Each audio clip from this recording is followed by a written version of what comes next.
Right now, you can bend your wrist, plant your feet firmly on the ground, and casually walk across a room without thinking twice about it. You probably assume this is simply what bodies do, an obvious, unremarkable feature of being alive on land. But the real answer is far stranger because the basic blueprint for your arms, your legs, even the individual bones in your wrist, was never actually invented for walking at all.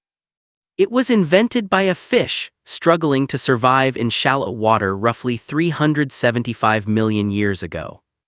Here's something worth sitting with. For nearly the entire history of life on Earth, nothing with a backbone had ever walked on land.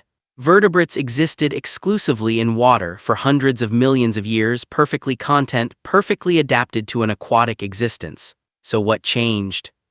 Paleontologist Neil Shubin spent years searching for the answer, specifically hunting for fossils that might represent the missing link between water-dwelling fish and land-walking animals.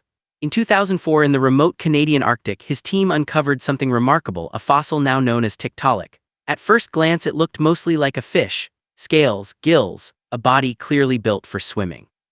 But inside its front fins, Shubin's team found something that shouldn't have belonged there at all. Bones matching the same basic structure as your own upper arm, forearm, and wrist. Notice how strange that discovery actually is. This wasn't a leg pretending to be a fin. It was a fin quietly containing the exact skeletal blueprint that would eventually become a leg hundreds of millions of years before anyone needed to walk anywhere.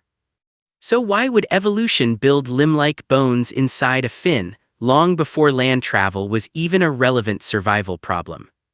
Paleontologist Jennifer Clack, whose research focused extensively on the transition between fish and early land vertebrates, helped clarify what was actually happening during this period. The shallow, swampy waters these fish inhabited were often cluttered with dense vegetation, fallen branches, and unpredictable terrain. Fins built purely for open water swimming struggled in this environment. But fins with stronger internal bone structures, ones capable of pushing, bracing, and maneuvering against solid obstacles, gave these fish a genuine survival advantage, entirely within the water itself. Here's the twist that reframes the entire story. These limb-like structures weren't originally built for walking on land. They were built for navigating cluttered, chaotic water. Walking onto land wasn't the goal.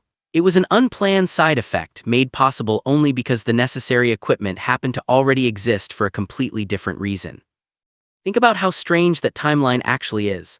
The bones in your hand right now exist because ancient fish needed better traction navigating swampy underwater debris, not because any ancient creature was reaching toward the shoreline with intention or purpose.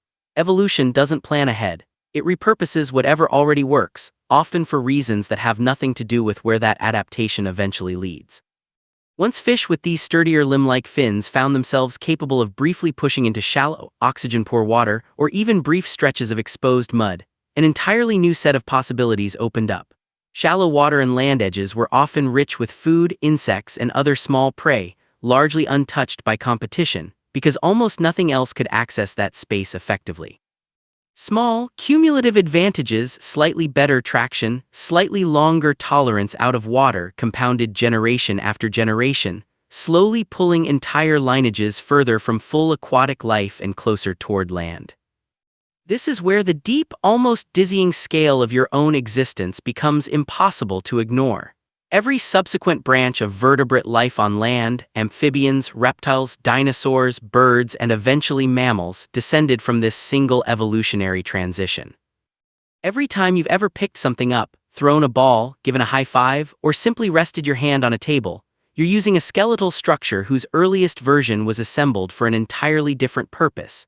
Inside the fin of a fish struggling through cluttered swamp water hundreds of millions of years before anything resembling a human ever existed. Here's the modern mirror worth sitting with. You probably think of your body as something intentionally engineered for the life you currently live, walking upright, grasping objects, standing firmly on solid ground. It wasn't engineered for any of that at all.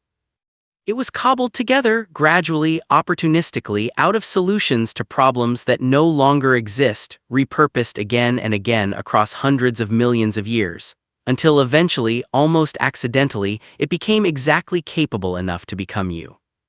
So the next time you casually flex your wrist or plant your feet firmly on solid ground, pause for just a moment.